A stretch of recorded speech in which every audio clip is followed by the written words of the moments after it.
Greetings, brothers and sisters. Don't have a lot to cover. Today is the August 30th, but this won't be released till tomorrow. So I'm going to have to add some things to it. We'll see, or it's going to be maybe a long narration like I've done in the past. But anyways, I was recommended this video. Oliver Anthony calls out both sides of using his viral song as political weapon. This is the Cartier family. These are four siblings, four brothers. This was the first video that I saw in terms of reaction video. Oliver Anthony was talking about all the reaction videos he was watching him as well to this song. Just to clarify, I watched a video for the original Oliver Anthony song for these guys in terms of a reaction video, but this is a different reaction to some of the things he's saying in interviews, and then he drops a new song here. And he says some interesting things. There's a good song that he does at the end of it. I think I kind of like it better than the other song, I Want to Go Home. He plays it live at this place, and he does that here as well. Well, if it weren't for my old dogs and the good Lord, they'd have me strung up in the psych ward. It's got I kind of like this tune better, I think. 'Cause every day living in this new world is one too many days to me. So he has a lot of these songs that are about the struggling masses, the poor and the disenfranchised. Like it's old time, they had all these sort of, every culture has this, right? The suffering masses and music that appeals to them. And he struck a real chord here where we haven't seen that. Like, I don't remember the last song in my lifetime that was about social issues. There's been some rap songs, that are very limited to, like the rap fan community. And there's been some other songs like this, I'm sure, in the country music. But in terms of like the number one song, top 10 songs of the year kind of thing, there's political issues aren't addressed. I'm going to continue that in a voiceover, which I already done. But I realized, I showed this song to my wife, and I realized I missed the line I wanted to get to here. Son, we're on the brink of the next world war, and I don't think nobody's praying no more. There's a lot in this song. It's even a more powerful song than the first one. In fact, the song itself and then the lyrics and talking about, World War III, which is, already started, and, the lack of God in people's lives, and just, it's a more, prophetic and more spiritual song. But like I was saying, let's get back to it. I can go to my voiceover here.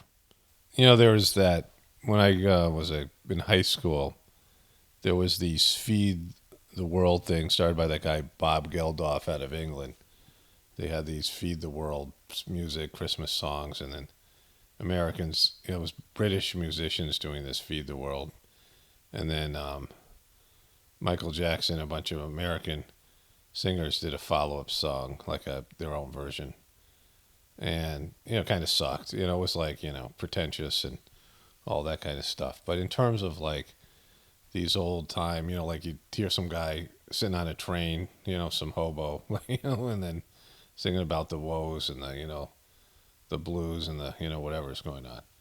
It just hasn't been since the Depression, there just hasn't been that much music like that. There hasn't been a song like this that sparked up so much, and, he has a lot of, like, I've only heard the two songs, so I assume that he's just got this soulful, it resonates with a lot of different demographics, like just the song itself. And you can see it in the reaction videos, and Oliver Anthony was talking about that himself, that he was watching the reaction videos and how it's a worldwide phenomenon. So they recommended this video. There's two Indian guys that didn't speak English, and they were having the song translated for them, and they're like moved to tears, right? There's just all this reaction going on. And so the song itself is connecting with people.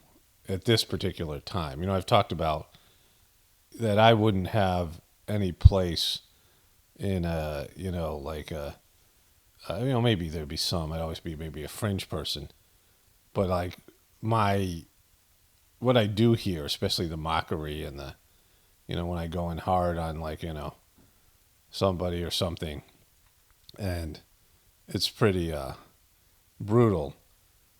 But this time in you know, this time in history, like where we are right now, it's acceptable. Like, you know, like, and people like me, the truth community. There wouldn't be no truth community if there wasn't, you know, like we're entering a dark hour of apocalyptic system collapsed time. And so things that are, you know, no one cared about in the 90s when things were going great, or, you know, when people thought they were going great, you know. But now that there's been this change in what the controllers are doing and desperation on their part, and then a taking away of promises made. You know, I've talked about the original promise to get people to leave the farm.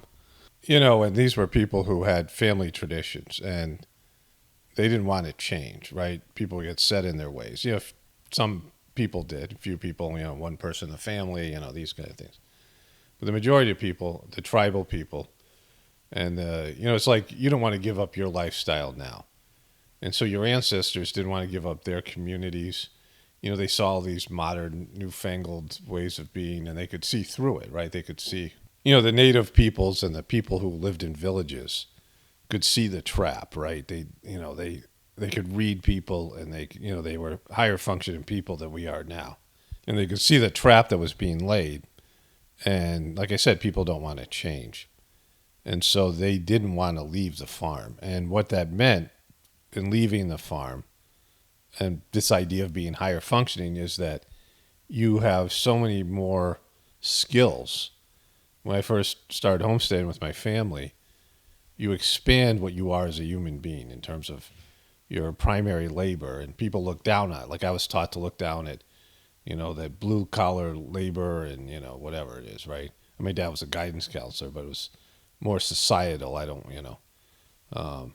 But there was this idea that menial labor and, you know, farming and agricultural labor, you know, I picked tobacco for $2 an hour when I was in high school, you know, things like this.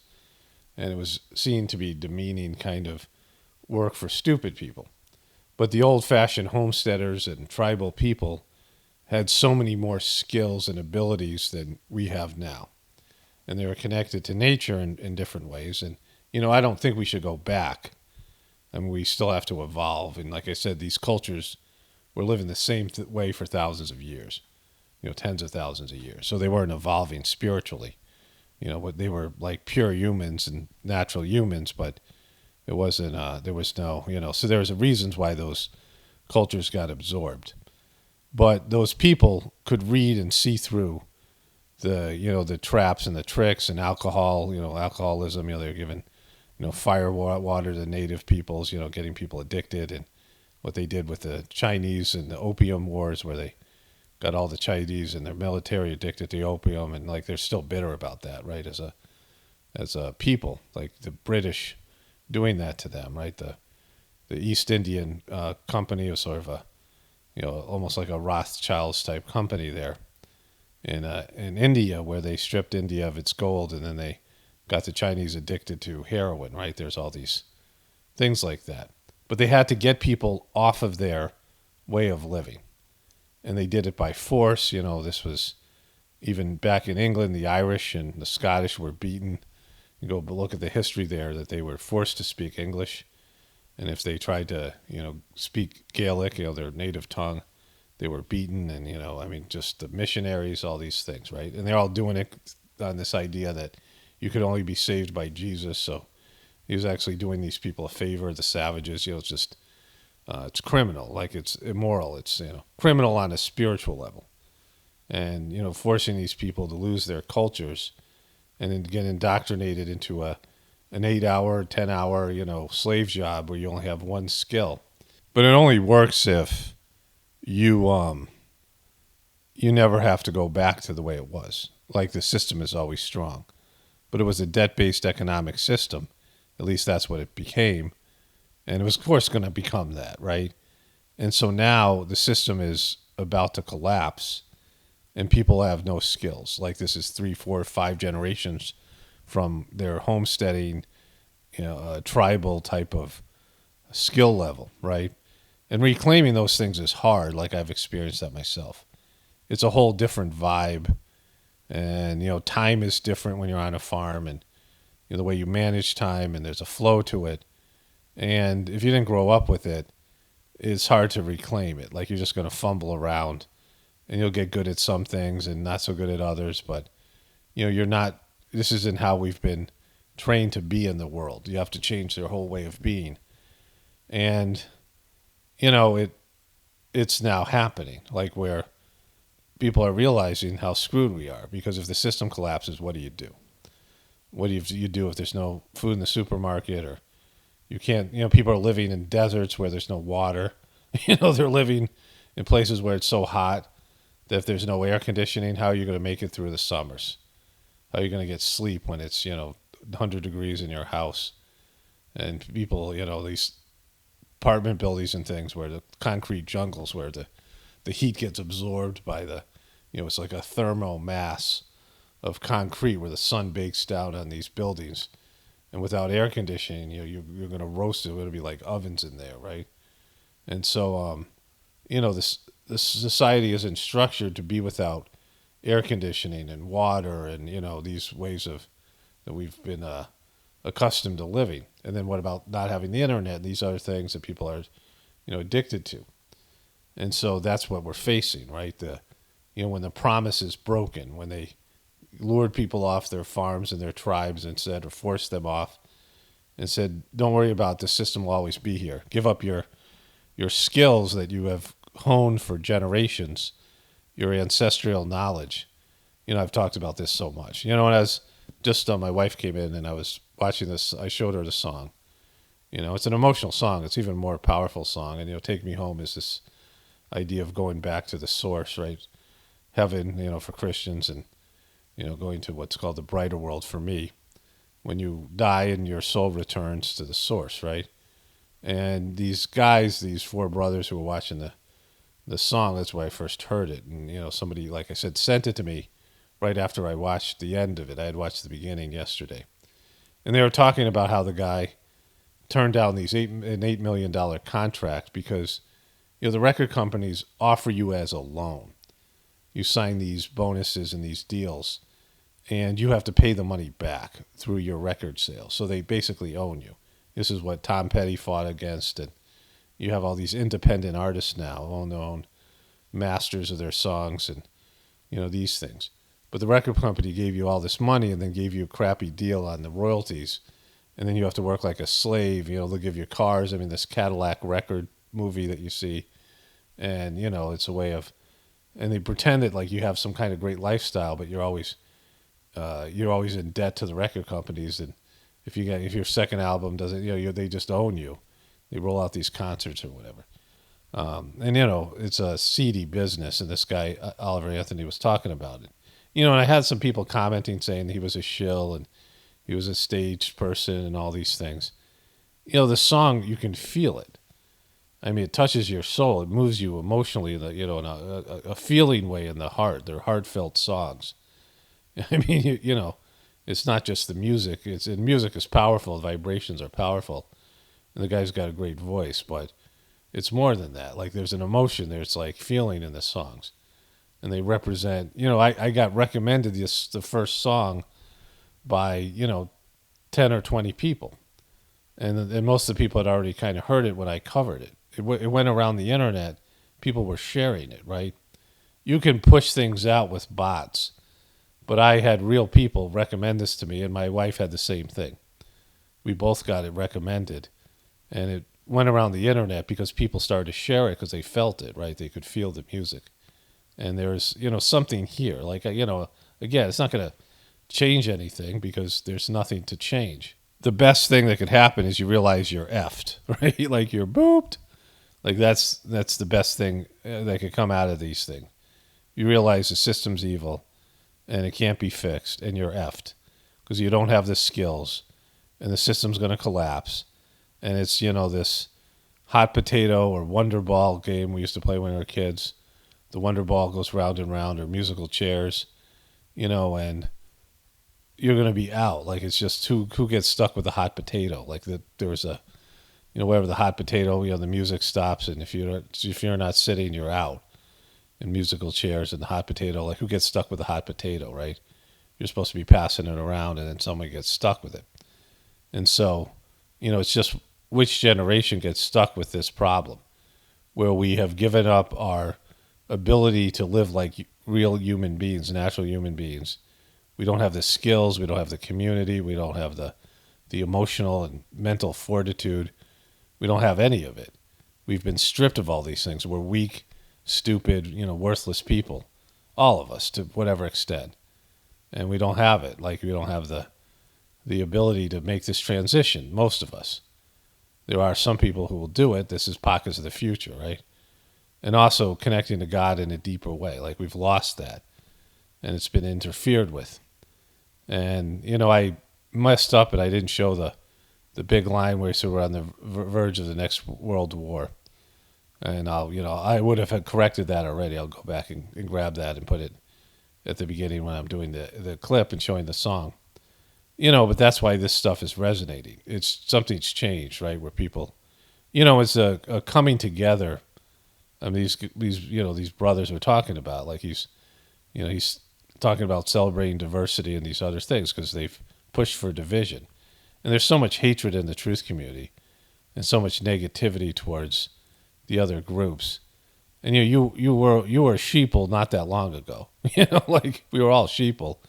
I mean, to whatever extent, we were all sheeple.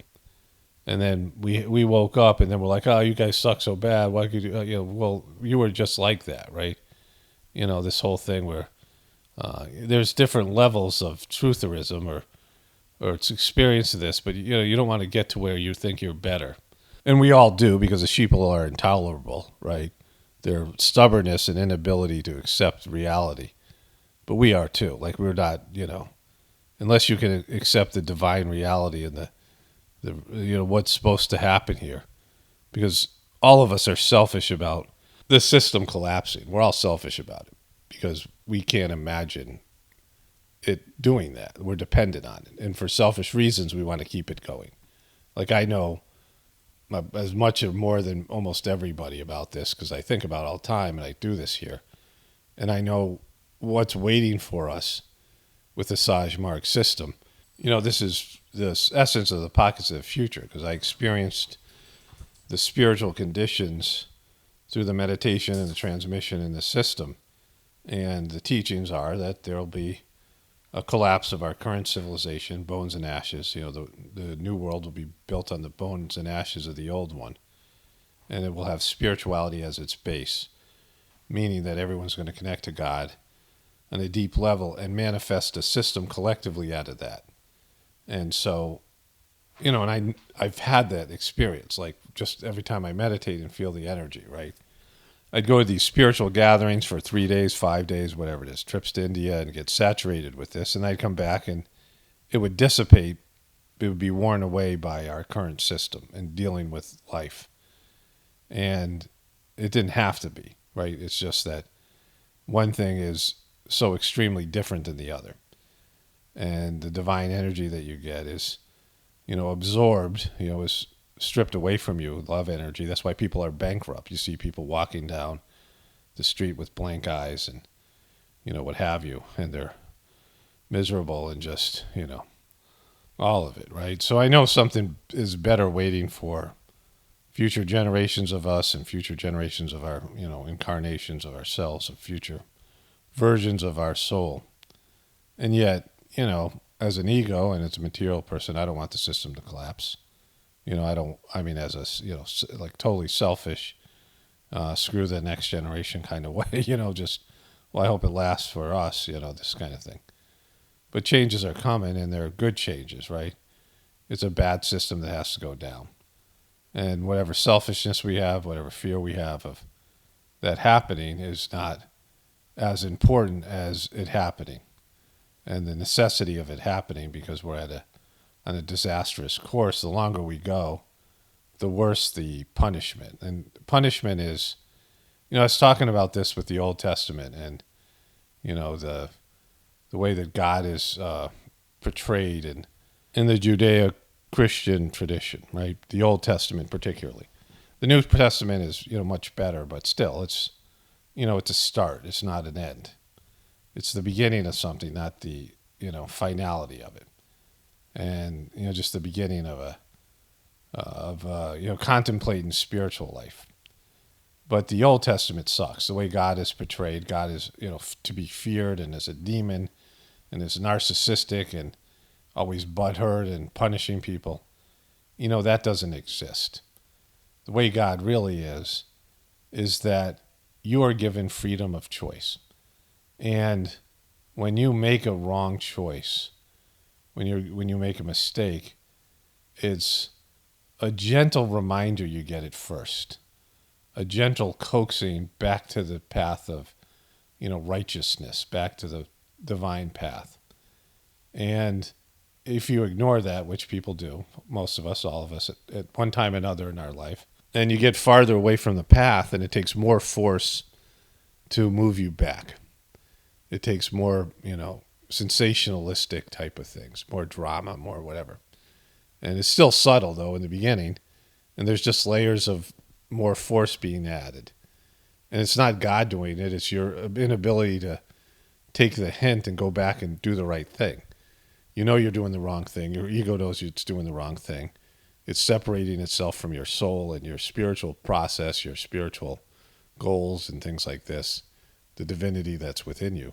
And you refuse to acknowledge that, and you go into denial, you get defensive, and you claim you have the right to do anything, and, it's my life, and screw you, God, and whatever. Or just, stick your head in the sand and ignore it. And the warnings grow more and more forceful. And then collectively, as a civilization, they grow more and more forceful. And the longer you prolong the denial and take the hint to go back to the source, to go back to your original, what you were supposed to do, live a disciplined spiritual life, the more that the force grows. Like it's another way of looking at it is Master Charji, the third master of the Sajmark system, says everybody has a bank of pain, pain and suffering that you're supposed to endure, right? When you have pleasure, you have pain. The two things go hand in hand. There's the pleasure of procreation, and then there's the pain of childbirth and child rearing and all of it, right? There's pleasure, and then there's the hangover, the outcome of the pleasure. Pleasure and pain go hand in hand. And our society has learned to numb the pain with medications, numb the pain of life. And so people don't experience it, right?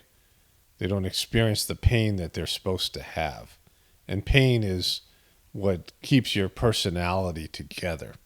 Like when people are pleasure-based, the rich people who are so indulgent, they go insane because there's no pain to bond their personality. Your personality becomes diffuse. It just expands, and there's nothing to sort of contain it and to keep it reality-based. And so too much pleasure always drives people mad. You see people who party too much, use too much drugs, whatever, and they go insane, right? There's nothing to bind their personality together. And pain brings you back to God, because the ultimate pain is the separation your soul feels from being away from the source. And I talked about how I experienced that for like 3 months intensely through the meditative process of the Sajmark system. And so we have these little bits of pain we're supposed to experience. And if we don't experience them, and we take medications, we do whatever to avoid the pain bank builds. So then we have all this pain that we owe. We have all this debt of pain that we're not willing to experience. And then it blows up in your face. It becomes like a boulder, like it keeps on snowballing. And by the time it hits you, the pain is so severe that you can't take it. Plus you haven't been conditioned, you haven't been trained to deal with pain, right? You've been avoiding the pain. So you get this monster pain and then the consequences of a hedonistic life at the same time, right? They go hand in hand. And so this building, right? The consequences for us going away from God and going away from our spiritual path, and we've ignored all the warnings collectively and individually, and now it's coming around to smack us in the face. But isn't God punishing us? It's our not responding to the subtler hints. It's us not realizing we've lost our way and we need to go back. So when people think of a punishing God, it's really us doing the wrong thing and being in denial that there's going to be consequences. Us exercising our freedom of choice and making the wrong choices and not living with the consequences. And then be like, why are you punishing me, God? Well, you know why. Like, you don't know why. You don't know why you're being, you punished yourself. It's like when you gamble, you're betting against the odds. You're betting against math. The math is against you. And so you're like, well, I don't understand why I lost. Well, you lost because the game is literally rigged. They tell you how they rig it. You can go and research how it's being rigged. If you bet for football, you win $5 and you lose $6.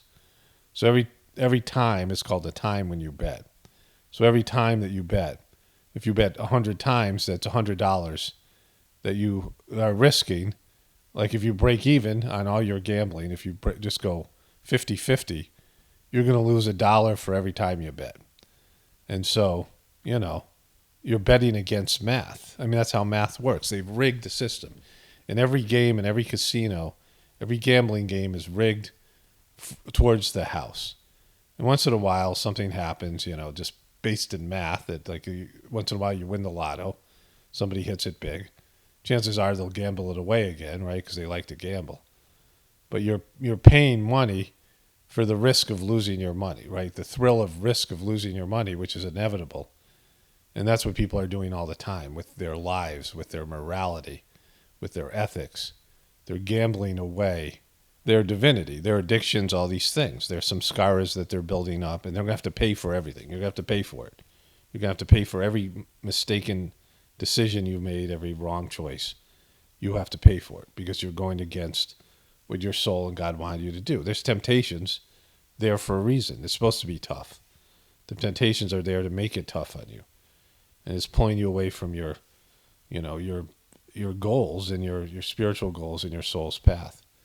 And so the consequences aren't because God's mean or you're being punished because God's arbitrarily just narcissistic like he's presented in the Old Testament. He's wrathful. You're being punished because you made mistakes willfully, and you've created your psychological makeup. Your ego's created a system of denial and all these things to get you away from where you're supposed to go.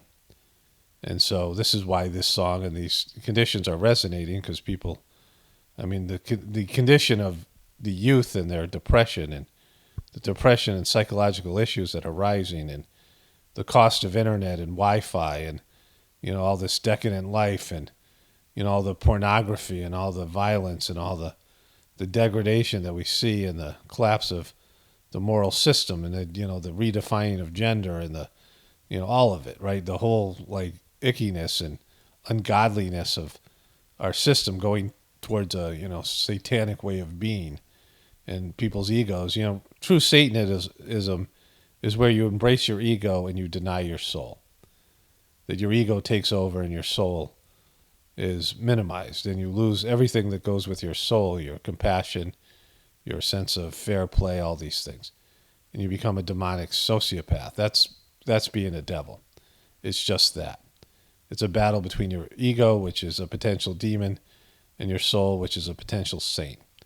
And most people have lost their way to such an extent, like it's not even conceivable for them to have a spiritual awakening because they're just so lost, so crazy, so warped, so bankrupt, so without any love, any prana in their system. And that's where we are. And then the pain just sets in. The pain and consequences. And people are feeling it, right? You can see it. And it's growing, and it's not going to stop until we reverse our path. And the only way for that to happen is the system collapses. And people are like, all right, you got us. It's when you're a kid and you've done something wrong and then you get punished and you feel better. You feel better because the guilt and and whatever, you're an innocent kid, and your guilt that you feel, and the shame that you feel, and then when you get punished, you feel better because you know you deserve it. But like you're not culturally, it comes from a heart-based thing where you feel these things because you know you did wrong, not because some religion tells you you're a piece of crap, because you feel it in yourself. And if you lose that sense of innocence and sense of right and wrong, in which we all have to whatever extent, and then something else has to be done because you've figured a way, your ego's figured a way to deny reality, and that's where we all are. All right, I'm going to continue on here. This was just the sort of introduction to this video. All right, I went for a walk with my wife, and I made lunch, and we were whatever, and I had some more thoughts to add to whatever I just said here. More stuff has come in. I got a hammer guy thing.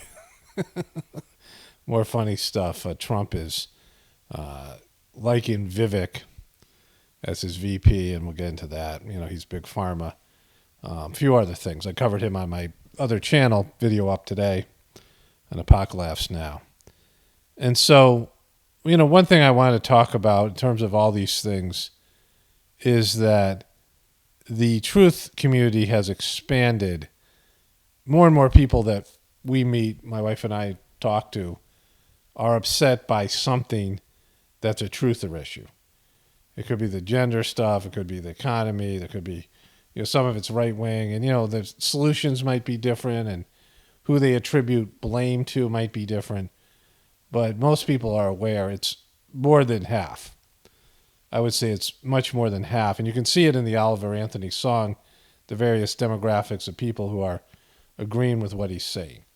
And they might not meet your definition of truther or things that we believe in, but more and more people realize the end is nigh, right?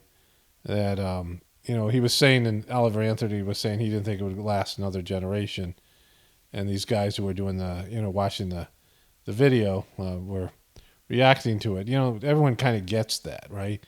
That we're going belly up, and you can blame it on Trump or Biden, or you could any number of these things, like I said, about attributing blame, but people get it. Like, people are aware of that. And at this point, you have to get out of this sort of, snobby truther mentality, where if somebody doesn't agree with something that you think is a deal breaker, I'm tired of the snobbery personally that I see in comments and all this stuff. And, it's past that time, right? Where we have the luxury to be snobs. You have to just put your energy into anything that resembles truther stuff. And I'm not talking about a Republican candidate that embraces something like Trump. He did it politically.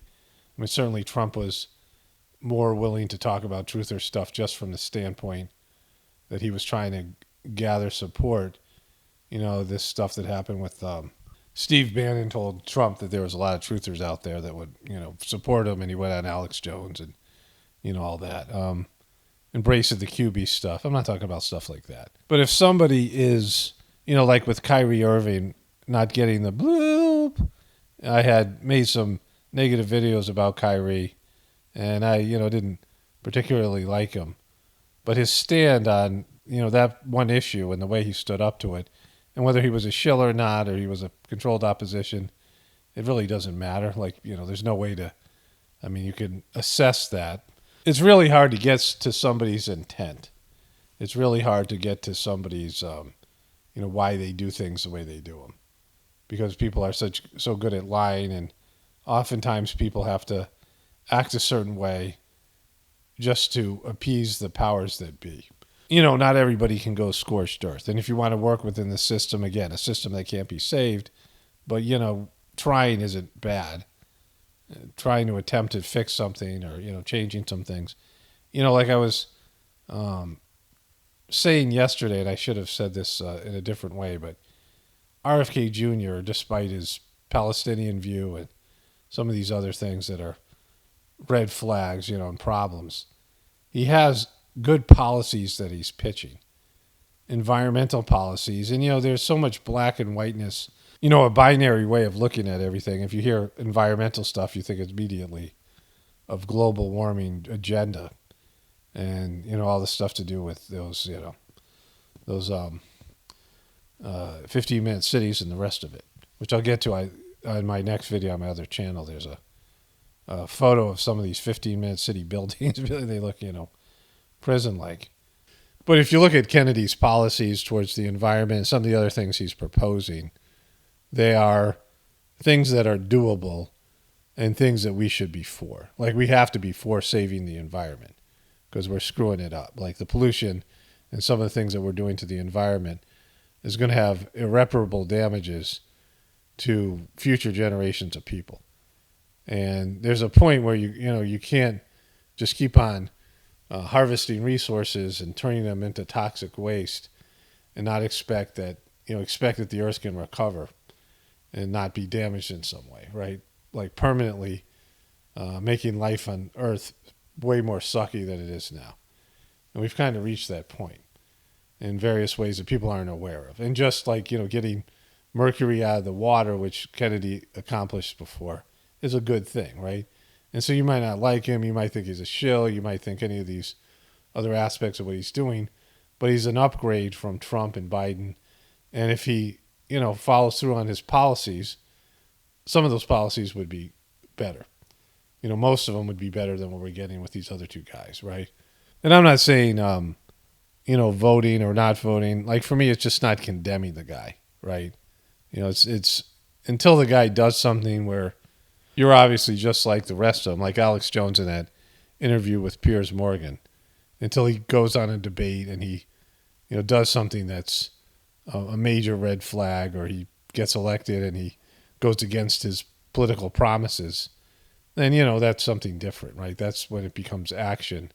But right now he's teetering the line between being a, somewhat legitimate truther and being a shill or a controlled opposition. Like, he's on that line. Like, you can't really tell one way or another. And there's no reason to jump out and be like, oh my God, this guy's horrible, just because you don't want to get embarrassed or you don't want to be wrong or you don't want to get played or whatever, little pride thing that you got. Like, you don't have to do that. Like, you don't have to pile on the guy.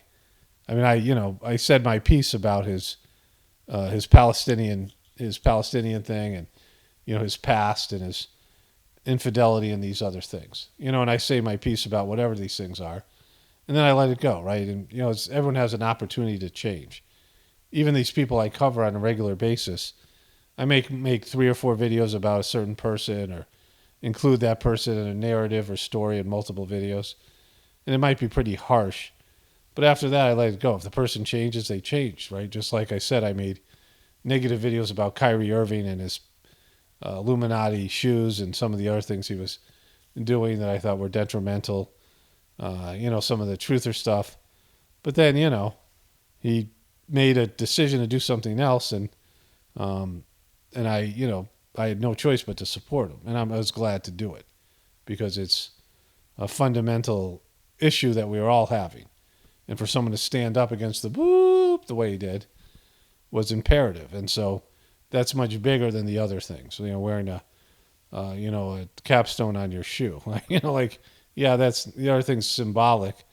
But what he did, cost him money and ruined his reputation. He received a lot of heat for something that no one else, very few people, celebrity-wise, were willing to say or do anything about. And he took a full-out stand where he missed games and was a target of anger and, just hate from all these sports reporters and all the rest of it. And you're going to see this with people who are going to flirt with the truthers for, support because they're going to need it, right? Because I think it's up to like 60% now that I would call people who are, rejecting the official story. It might even be more. And they don't even want to know. They're not going to poll.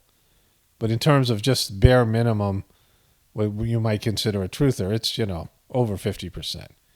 Like, people are getting it. People are, seeing it. And they're tired of the whole politics and these crappy politicians and, all the rest of this, right? They want something better and new. They're demanding better and new. And that's, like I said, a form of witnessing. We are taking this energy or you're taking this information and it's going back to the source. And when that happens, there are solutions that are sent down, right? There are contingencies. And so, God needs people in the sense of being reporters of what's going on the ground, because God's inside of you. And when you are thinking about God and you're feeling God's love, and you're remembering God and you're witnessing things, that goes back to the source. And then it's like, signals goes back to your brain, and your brain releases an antidote or, antibodies or something to battle the poison. And so, that's one of the things that way you can be healed is make your mind and your reaction, your immune system and things, be aware of the poison and the toxin that's in your system. Okay, so let me get to the other stuff here. I just want to add that little bit. I just think the truthers are so, it's becoming more cliquey and more, like, I don't know, just, it doesn't need to be that. Like, just, it's gotten to the point where anybody who's at least, appears to be aware of the narratives, the ones that are not aware of it, they can sort of parrot some of the messages, but they just don't get it. Like the ones who are unable to verbalize, like Kennedy can verbalize the truth or narratives, at least some of them. And so you can see that he gets it. And if he's using that to manipulate people, and like I said, they have a straight line to victory, so it doesn't matter who they throw in there. Like they're just going to do what they're going to do because they don't have a choice. The economy's collapsed and there's no backup plan, so they have to follow through with their agenda, regardless of who's in the office. And so, but what I'm saying is the politicians and the people that don't even acknowledge the truth or narratives and can't articulate them, don't understand them, the people in your life that can't even, they don't, when you explain them to them, they can't believe it's possible and they just don't understand it. Those people are gone. Like they have no, they're just lost. They're like walking corpses. They're the ghouls of the planet. The ones that get it, there's always a chance they may, have a, a moment of conscience, a moment of, have where they just say F it, the year of the F it, and they follow through on what's right. And, at least that would make this going in the right direction as our civilization collapses around us. All right, so let's get to the other stuff here. Okay, so let's get to it here. Mitch McConnell, this just in. Election in 3 short years. What are your thoughts on that? I'm sorry, I had a hard time hearing you. That's okay. What are your thoughts on running for re-election in 2026? What are my thoughts about what? Running for re-election in 2026. That's Turtle. Did you hear the Turtle. question, Senator? Running for re-election in 2026? Turtle. All right, I'm sorry, you all. We're going to need a minute. Senator. Benny. McConnell appears to freeze when asked about re-election. He didn't appear to freeze.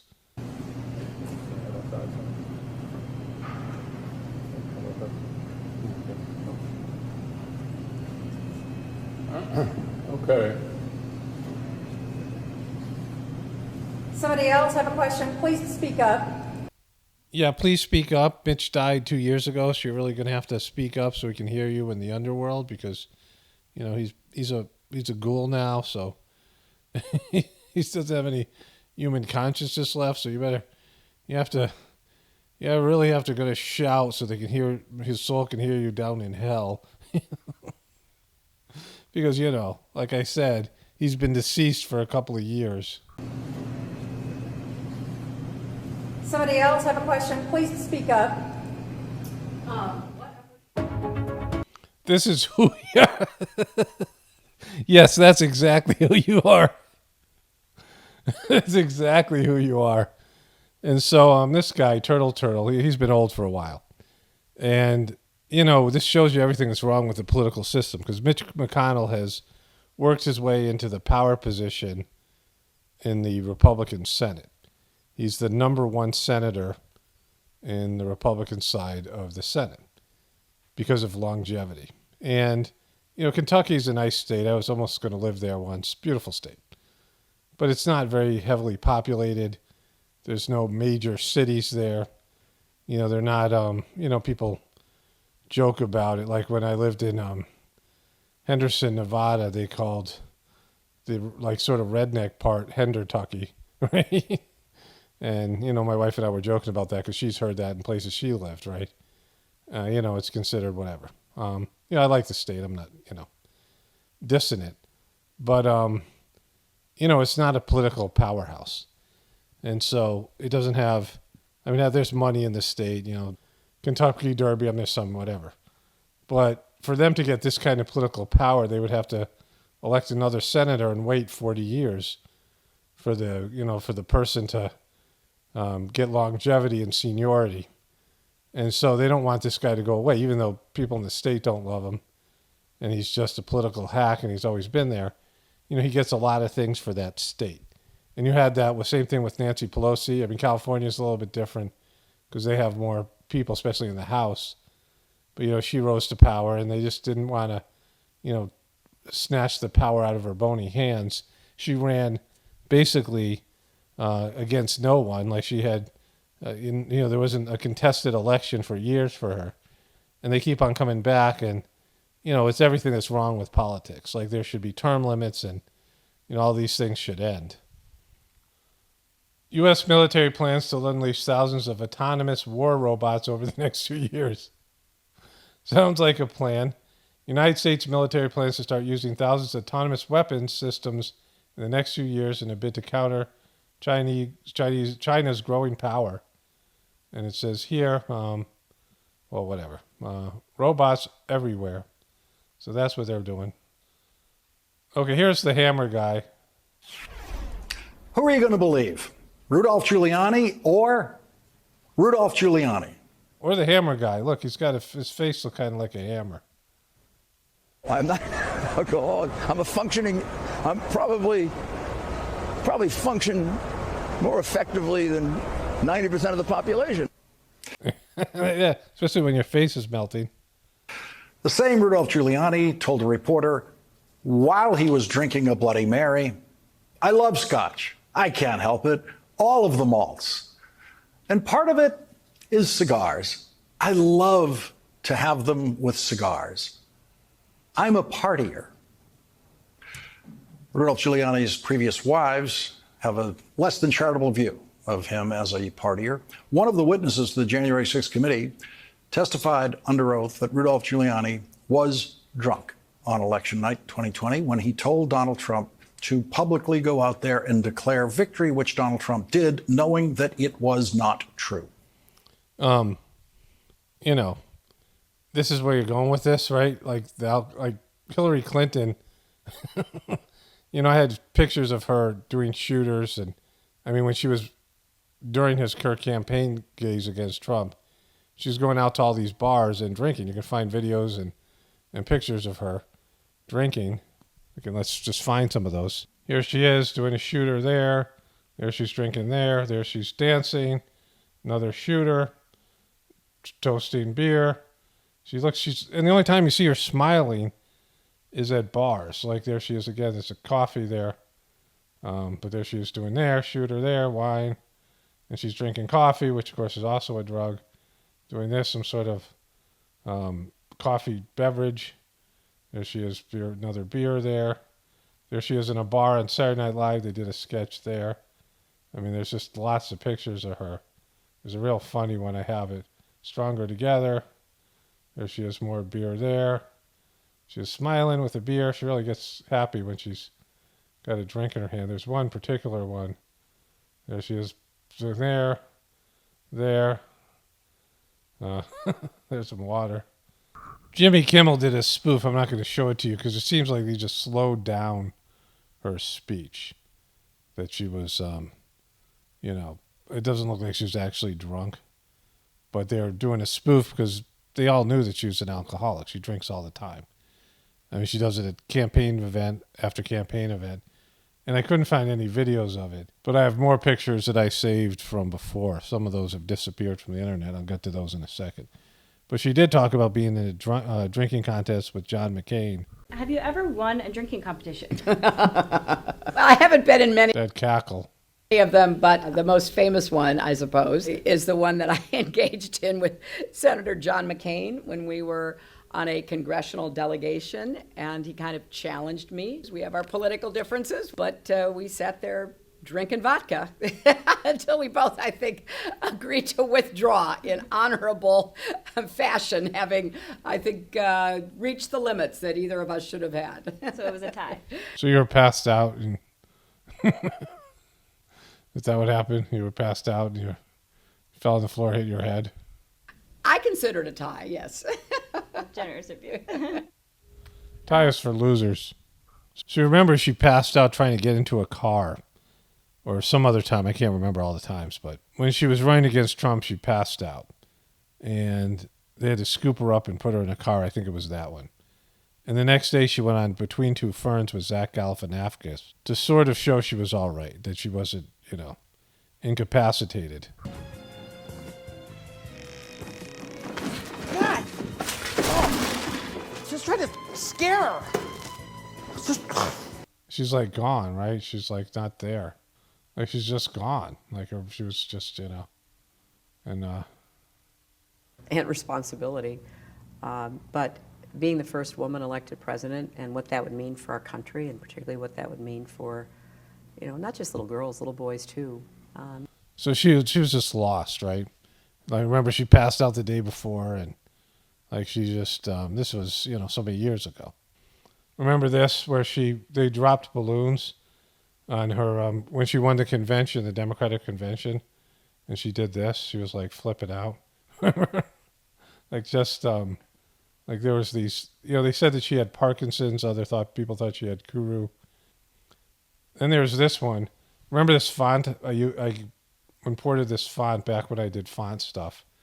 I'm always up for standing around a bar. She said this on Extra. And I had over 20 of these pictures of her drinking. Some of those I showed you already on the internets. There she is there.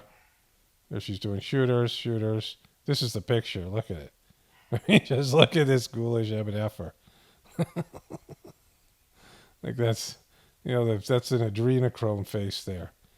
But the point is that she was, she had these breakdowns. She fell down a lot. She passed out. She passed out like 7 times. Broke her arm, got a concussion. I mean, she was falling down all the time. We know about 7 or 8 times she's fallen down that we know about it, and she couldn't walk down and up a flight of stairs. Her health was that bad. And she was, her dad was an alcoholic, and she was obviously an alcoholic as well. There's one more. She's just so happy. She's got a girl next to her, and a little what is that, Irish stout or little Guinness. There we go, another shooter. What was your observation about his potential intoxication during that discussion about what the president should say when he's addressed the nation on election night? And the mayor was definitely intoxicated, but I do not know that his level of intoxication. Do you trust this guy? Right. When he spoke with the president. And we don't know his level of intoxication when Rudolph Giuliani said this. When I went to bed on election night, he was ahead in all those states, every single one of those states. How is it they all turned around? Every single one of them turned around? Or is it more consistent that there was a plan to turn him around? He's got the face melting thing going on, Giuliani. I mean, he's really screwing him here. And since there are witnesses who say there was a plan to turn him around, and it kind of begs credulity to say that it all happened in every single state. So that was, just the face melting, that was great. My goodness, this is how you win cases in a courtroom. Yeah. How drunk does your lawyer have to be before you stop following his advice? That is a question, a legal question that Donald Trump's criminal defense team will have to answer when he goes on trial on March 4th in Washington, D.C. Rolling Stone is reporting in their It's almost like he doesn't have a mouth. Questioning of multiple witnesses, Smith's team of federal investigators, Rolling Stone's drunk lawyering reporting. He's just like a little robotic douchebag. Okay, so Donald Trump likes Vivek Ramaswamy as possible VA candidate, and this is why.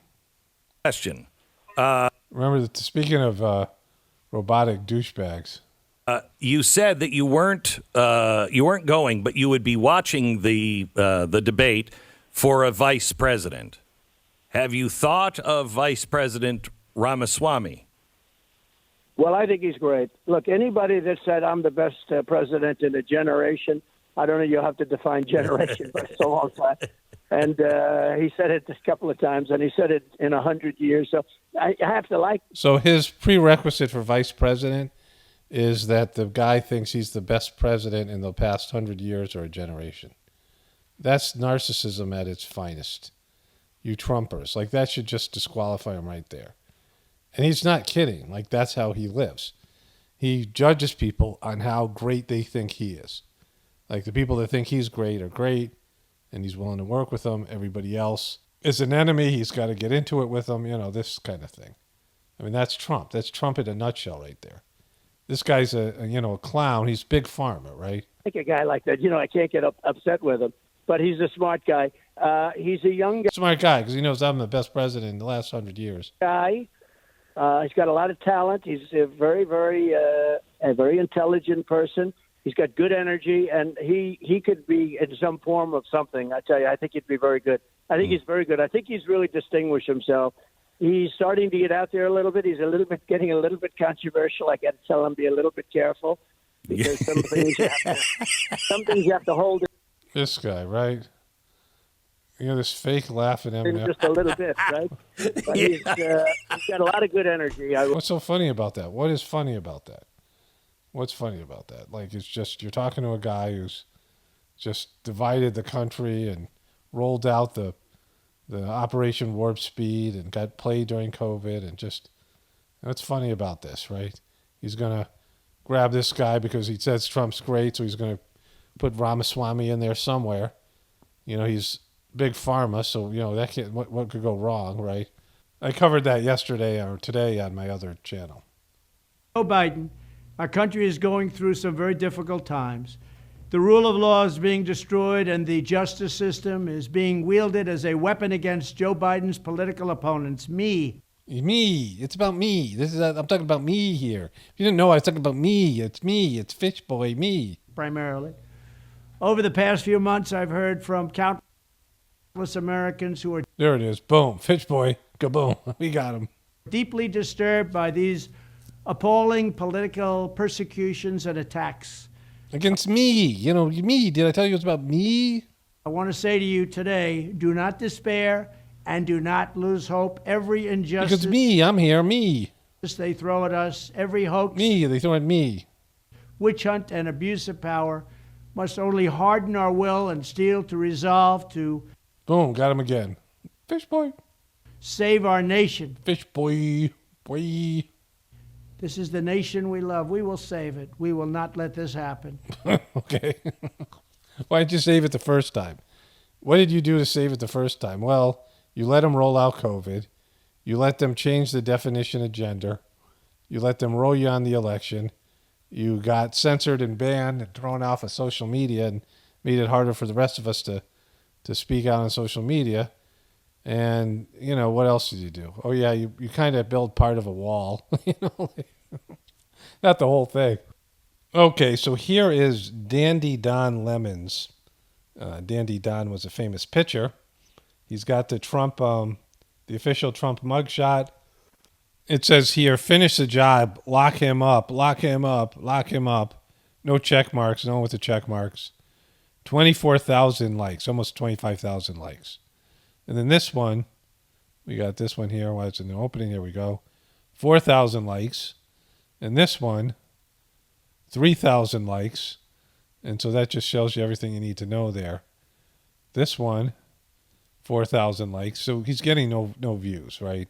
Maybe 20,000 views. Nobody famous commenting, no celebrities. And here he is, 11,000 likes.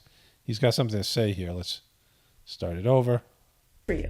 I think I want to do something next that scares the shit out of me. And be good? Like do your job efficiently, say something intelligent. I could go on all day. I had a very successful career in cable news for a long time. Yeah, it wasn't successful, bro. You had some sort of thing that got you noticed where people thought you were good when you weren't. And then you got a show, and then they didn't want to take it away from you for whatever reason. Certainly wasn't what anybody would consider successful. And they were looking for a way to get rid of you, and they did by dumping you on morning television. And then you imploded there. They fired you. And then Caitlin Collins got your old job. That was not successful. I miss Don Lemon Tonight so much. Melon Eel, what? Millennial NYC, I don't know. That's he's got some fans here, but only 11,000 views. I got to do and say exactly what I wanted to. I have and had a very important voice that most people don't get to hear on that platform, and still don't. And I really, you just got an inflated ego. I mean, bro, you sucked. Expect that to continue, but I'm going to lean into the future of this medium and do something that scares me. Honestly, I didn't expect to go this far, but I will a little bit. It's all of it. I mean, you'll see me doing something that is multifaceted. It will be more than one platform. And if I decide to do it, but as you know, I don't have to rush back to work, right? So, I'll see, but I'm going to sort of it's a good time for me to figure it out. I just don't want my voice to be lost over the next 14 months. Yeah, that would be a real tragedy. If we lost Don Lemon's voice, this voice of reason, this epic newsman, and if we lost his voice, wouldn't that be a tragedy? Wouldn't that be horrible? I mean, we need Don Lemon's voice out there. He's a voice of reason. He's just that guy. What would we do without Don Lemon's? Again, he's getting no likes here. He has no fan base. And I'm bad like the Barbie. I'm a doll, but I still want to party. Well, he just Barbied himself up with his husband there, or his fiancée. Two handsome men. Sure do miss you and Chris on CNN. Chris Cuomo's. There they are there. Doing the Barbie thing. There they are again. Boom. Barbieing it. Getting Barbied. Getting Barbied again. Let's back to that one. Here they are. Halfway Barbied.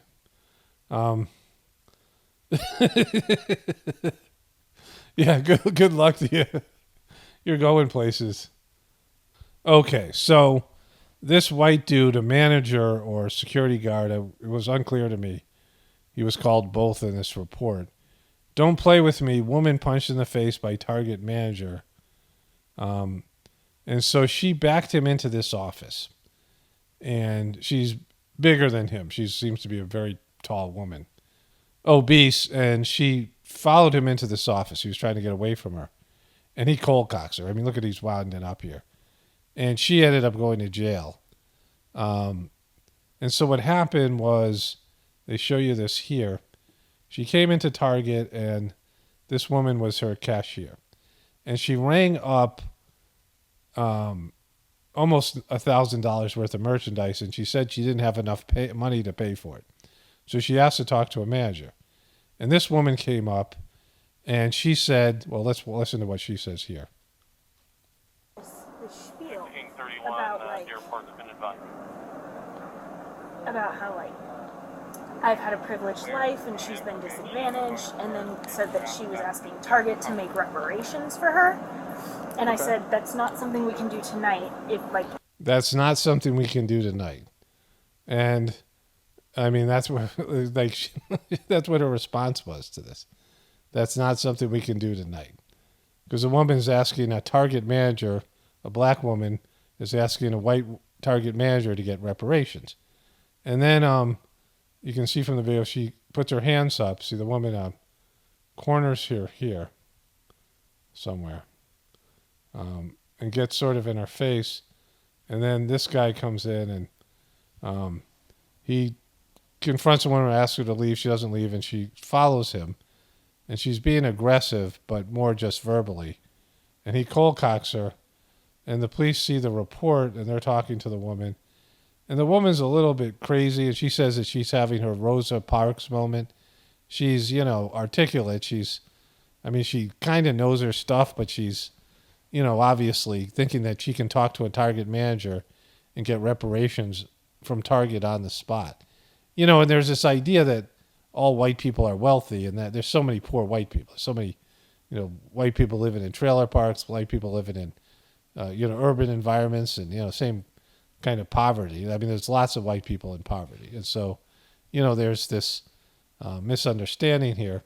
The story's really effed up, and it could go either way. Like, it just depends on the cops' interpretation of events and all of it. And so the woman, she argues with the cops for a bit, and, it's all kind of worth listening to because, they talk about how the right-wing truthers and the truth community are inspiring violence. But this woman has been indoctrinated by the woke movement and thinks she's entitled to reparations, so much so that she thinks she can go into Target and talk to people in Target on the management level, and they're going to give her merchandise, whatever she can't afford.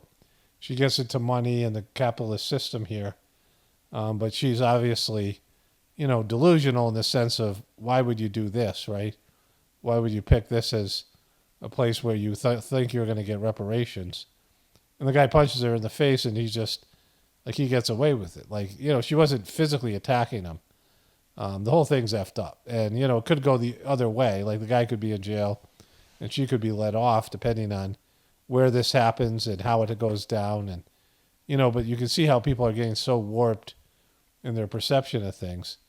And, like, it's a very telling video. My wife and I watched the whole thing yesterday, and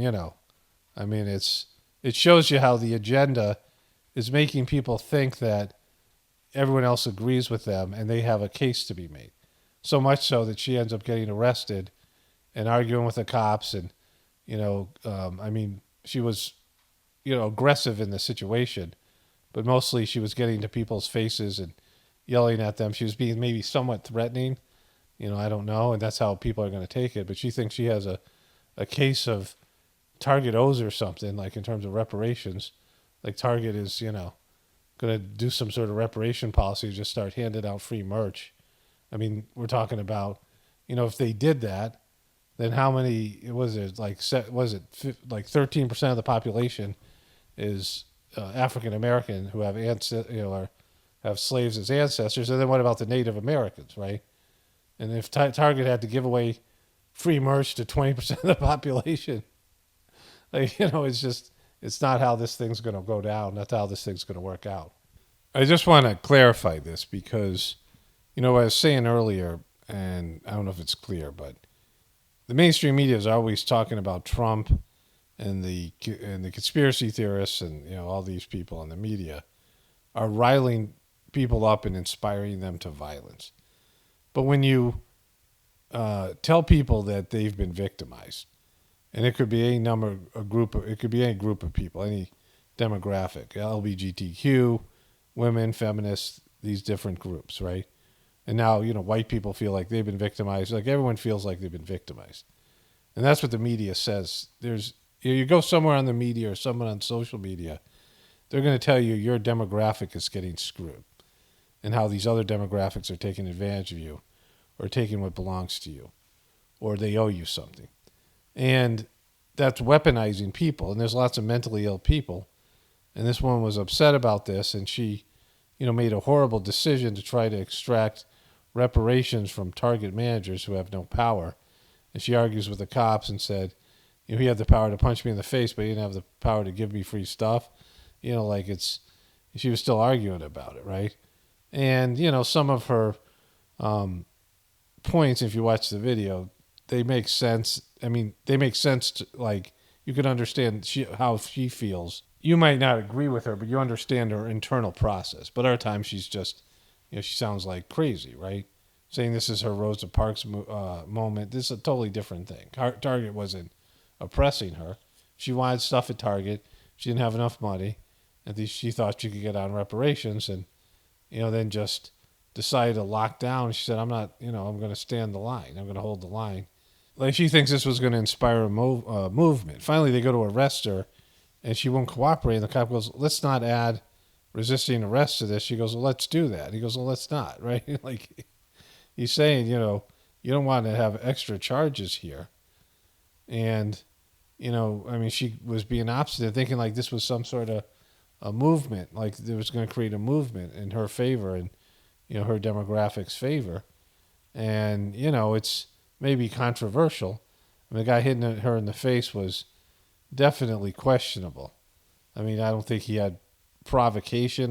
Maybe he felt threatened, but he could have maybe, there's other things he could have done. Like, he just stands back and punches her as hard as he can in the face.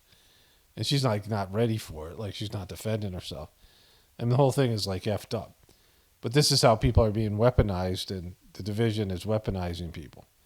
And, it's not going to go away anytime soon. And people think they have some sort of right, and they think people will understand their point of view. And the other people on the other side have been told something completely different, and they're not on board with your beliefs.